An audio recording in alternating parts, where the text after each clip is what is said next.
Sunday and time to get into the garden and find out if it's hot or not. We're gardening with Melanie Walker once again. We don't have to ask the question about you.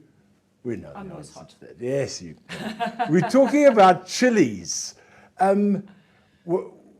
Okay. Firstly, what is it about chilies that makes them so addictive? And that's actually quite a good question. I mean, for years I've belonged to various chili clubs, and it takes me all the way back to when I was a kid. And my mom got taught to make curries by a person who'd lived in India. So she learned to make very hot curries. Okay. And we were little people, and we used to be able to eat these chilies when the adults were sitting there with tears pouring out of their eyes and sweating all over the place. And my brother and I would be able to eat these curries. So it is something that you can build up over time. And in fact, you know, the more chili you eat, the more you want to eat because you become fairly inured to it. Yeah. Now, I mean, perfectly sane people, let's be honest, we're not going to go and stab ourselves in the thigh. Okay, we're not going to go and squeeze lemon juice into our eyes deliberately. So why are we eating chilies? Because it's basically your body telling you your mouth is on fire. Okay, but you get a double kick from that because your body then realizes, hang on a second, I'm not on fire. But you get an endorphin rush. Okay. So that's basically why you become addicted to them. So it's the endorphin rush that you're getting addicted to. Yeah. What is the history behind chilies, Mel? Columbus. It's all his fault. Ah, okay. Because remember, Columbus was trying to find a way to the east, the spice route and everything. So, and then he arrived in kind of the New World in the Americas, not realizing it was actually kind of not the Far East. Mm-hmm. And he came across the Mexicans and the people in South America, obviously when he's wandering around, and he found them. He was actually, one of the things he was looking for was black pepper, the pimiento. Okay. And then he came across these chilies, which weren't black pepper, but he thought, well, this is not bad. So he then took it back to Spain and Portugal, where it went from there, because he was traveling around the world. He then took it with him over all over Europe, and then also to the Far East. But because of the lack of communication in those days, most people thought that the chili peppers, which actually, I believe, are not really kind of related to your ordinary bell peppers. They're actually more related to tomatoes and other Solanum family, by the way. They thought that they came from the Far East. And that's why the peppers actually ended up in India. They weren't in the Far East at all, or Southeast Asia. In fact, it was him who took them from South America across like that. Fascinating how stuff got around the world in those days, hey? Oh, it was a far more kind of useful way of doing things as well. I mean, now it's just too easy. I mean, you know, we have to have like a little bit of adventure. There's no place to go adventuring anymore, is there? You know, it's just sad. What is the name of the hottest chili again? Well, there's some dispute about this. Oh. Because it was the Carolina Reaper, which is everybody says. That now, okay, let me go back first of all how to explain how they decide on what is hot and what is not. Okay. If you take the capsaicin, which is the heat in the chili, okay, and you dilute it by 10, and you can't taste it, okay, that's called a Scoville unit. So I mean, if you have something which is slightly burny and you put it into 10 mils of water or whatever, and you drink it and you can't detect it, that's kind of one Scoville. The Carolina Reaper is somewhere around about 1.5 to 2.2 million. Yowza. That's how much you would have to dilute it, okay, to be able to not discern it or have it burn your mouth. Okay. So you've got that. Now the ghost pepper is just underneath that. Now there's one that they say dragon's breath, which somebody has been working with in the Far East, is hotter than Carolina Reaper. So the guy who decided on making the Carolina Reaper, why would you want to put that in your mouth? You know, it can actually kill you. And in fact, the dragon's breath, when the people were working with it in a laboratory, they had gloves on. The juice burnt a hole through their gloves. Now, if it's going to do that to a pair of latex gloves, what is it going to do to your insides? Anyway, he thought, I'm not going to be outdone. They've gone and now taken my Carolina Reaper a little higher, so I'm going to have Pepper X, which is twice as hot as a Carolina Reaper. It's madness, I tell you. I mean, look, for me... Well, what's your favorite? My favorite is a cayenne. I love cayenne. I grow a whole bunch of different kinds of peppers. But now, is it true as well? Because a mate of mine is also a chili freak, and he gets more excited about new chili seeds than he gets about sex, I think. It can be more addictive than sex, let's be honest about it, okay? But he says that one of the problems with chilies is that you've got to be very careful about where you plant them because they start cross-pollinating. If you're trying not to cross-pollinate, then you would only grow like a single type of chili. So you would keep them separate from each other, because if you're using heirloom seeds, I mean, a lot of the chilies that you'll buy these days, you can get the seeds from them, but they may not be an heirloom. So they might have been a hybridized one, which means they probably won't grow true to form.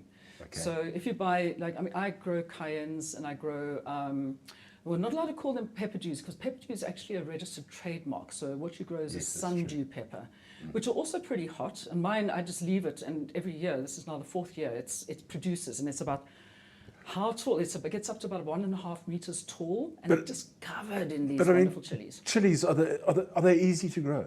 Yeah. There's nothing wrong with growing chilies anyway, actually, as long as they get enough sun. With like most vegetables, okay, you need to have at least 6 hours of full sun a day. They need water, but basically as you would treat a tomato, because it is the same kind of family, is the same way you would grow it. Give it some rich, well-draining soil. You can grow it. In fact, if you were doing it from seed, you should have already started germinating your seeds from July.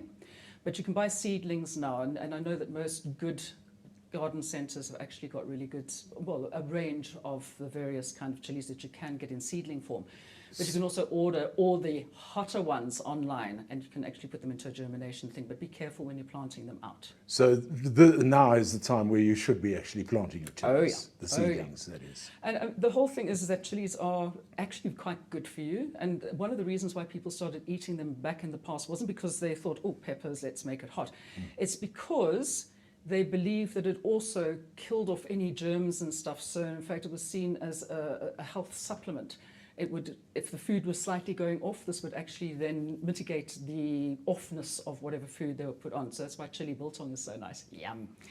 Okay, so I mean, they will blow your mouth up. They also have a different way of burning your mouth.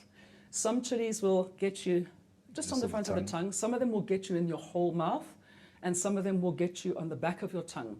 Some at first don't feel that there's not much heat. But then and then all of a sudden the next bite is just going like it's getting hotter and hotter and hotter. Okay, and you get tears streaming out of your eyes. So the only thing you can do for that, and there isn't really much, don't drink beer. Don't drink anything fizzy. Go for milk. Or yogurt, I believe, as well. Anything, but not a fat-free yogurt. You need something with fat in it, because the fat actually lifts the capsaicin out of your taste receptors. And that's where all the pain is hurting. Okay. But just, I mean, I can't live without chilies. And cayenne pepper as well, in Native American folklore. What you can do with powdered cayenne is if you've got a cut or something, you'd put it onto the cut and rub it in, because it also works as a pain inhibitor and it works as a sterilizer as well. So it would actually be one of those things, if you had a graze or a cut or something, you'd use the cayenne pepper, dried pepper, rubbing it in, and it would actually keep it nice and healthy. Okay, let's stop her there before she starts going into the medical part of chilies. But that's food is medicine. This is what we're always trying to say to people. You know, food, you should be growing your own food so as you know where it comes from, so you know what you're putting into your body, and looking into what there is that can make your body healthier, instead of actually just running off to the drugstore and getting drugs. There was a wonderful show that came out of England some years ago called Grow Your Own Drugs. And I think we will get something, not those kind of drugs. Yeah, no, I was just going to say, I can see a whole lot of people flocking to watch that. Well, it's coming up, make no mistake about it. But things like elderberries and making elderberry jam and stinging nettle tea, things that you can get in nature which actually work as really good drugs to heal your body, not to make your mind go like this. We're not talking about using, well, the weed. The weed that grows like a weed, but nobody seems to know how to grow. Well, funny you say that, but next week we are concentrating. We are going to concentrate on that exact subject. Because I get asked so much about it. So across most of the shows, we're going to be incorporating why things are good for you. What we call dacha in South Africa into most of the shows. We'll look at the legal aspects of it. We'll look at We're not going to look at anything in motoring with it, I promise you that much, because it'll be a very slow show. Not even where you should be hiding it in your car, Yeah, okay? yeah. No, we're going to look at various aspects during the course of this coming week. But thank you very much, Mel. And but before I go, I'm wearing orange today because the clivias, even though they have been blooming rather late this year, this is the colour of most They of are them. out. They are out in full force, and what an absolute joy. Our garden has just gone absolutely absolutely mad mad. with clivias. And then the other thing is I've noticed on my way here today, which made me very happy, and I thought, oh, I should have been wearing tropical pink, because all the Bohemia, the ones that actually, Bohemia, you'll see it in pink flowers, okay, the Tropica, which is actually now declared invader in South Africa, so you can't buy it to plant it, but you'll see it in the street still, that bright pink flowers and the leaves that are shaped like this, like a little heart. They are out in full flower at the moment, and it's just an absolute pleasure. My best in our garden right now, and it's because it's right next to, it's a huge one, right next to my outdoor shower, is our big, beautiful jasmine bush.